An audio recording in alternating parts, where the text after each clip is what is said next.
তখন উপরে থাকা বাকি ব্যাঙগুলো চিৎকার করে তাদের বলছিল যে, তোমরা কিছুতেই উপরে উঠে আসতে পারবে না, এটি খুবই বড় একটি গর্ত, এখান থেকে উঠে আসা কোনোভাবেই সম্ভব না।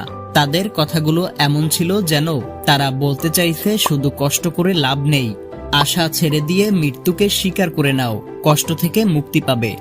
দুইটি ব্যাঙের মধ্যে একটি তাদের কথায় কান দিল এবং গর্তের উপরের দিকে ওঠা বাদ দিয়ে আরো গভীরের দিকে লাফিয়ে পড়ে মরে গেল। কিন্তু দ্বিতীয় ব্যাঙটি আরো উদ্যম নিয়ে লাফাতে লাগলো, আর উপরে থাকা ব্যাঙেরা আরো জোরে জোরে চিৎকার করে বলতে লাগলো, এই বৃথা কষ্ট করো না, মৃত্যুকে সহজ করো।